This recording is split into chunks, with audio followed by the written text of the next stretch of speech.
गावातील जे कर्मचारी आहेत जेव्हा ही महापालिकेमध्ये गावं समाविष्ट झाली त्याच्यानंतर ही समाविष्टानंतर या कर्मचाऱ्यांनी जे एडीएमसीचे कर्मचारी काम करतात तेच काम 27 गावातील कर्मचारी सुद्धा करतायत. मला वाटतं आज 2015 का 16ला महानगरपालिकेमध्ये गावं समाविष्ट करण्यात आली. त्याच्यानंतर 12 एप्रिल 17ला मी मुख्यमंत्री देवेंद्र फडणवीस साहेबांना पत्र दिलं होतं तर ह्या सर्व कर्मचाऱ्यांना ज्या महानगरपालिकेच्या कर्मचाऱ्यांना जे फायदे मिळतात ते सर्व फायदे त्या 27 गावाच्या कर्मचाऱ्यांना दिले पाहिजे आणि त्यांना महापालिकेमध्ये समाविष्ट करून कायम केलं पाहिजे. त्याच्यानंतर 2019ला राज्यमंत्री योगेंद्र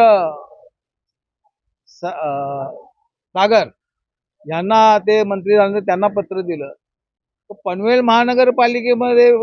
महानगरपालिका कल्याण महापालिकेच्या नंतर महापालिका झाली. त्या भागातील सर्व कर्मचाऱ्यांना पनवेल महानगरपालिकेने समाविष्ट करून घेतले. त्यांचे 299 काहीतरी कर्मचारी होते, परंतु हे 500 कर्मचारी आपल्या कल्याण महापालिकेचे अजून समाविष्ट करून घेतले आणि त्यांना मूलभूत जे हक्क त्यांचे आहेत जे इतर कर्मचाऱ्यांना मिळतात त्यांना सुद्धा ते मिळाले पाहिजे. त्यांना परमनंट केलं पाहिजे, त्यांना कायम केलं पाहिजे. परंतु गेले अनेक वर्ष सतत हे आंदोलन करतात, सत्याग्रह करतात, पाठपुरावा करतात, परंतु कल्याण महानगरपालिकेच्या माध्यमातून कुठल्याही प्रकारची अजून तशा प्रकारची कारवाई झाली ना. शासनाच्या वतीनं अजून कुठल्याही प्रकारचा ठोस निर्णय जो कर्मचाऱ्यांच्या बाजूने घ्यायला पाहिजे होता तो घेतलेला नाही. त्यामुळे सर्व कर्मचारी त्यांचं संपूर्ण संसार या ठिकाणी उघड्यावर पडण्याची वेळ आलेली आहे. म्हणून या कर्मचाऱ्यांना त्वरित न्याय देणं गरजेचं आहे. मला वाटतं अशा प्रकारच्या कर्मचाऱ्यांना त्वरित न्याय देणं गरजेचं होतं, परंतु ते हे झालेलं नाही.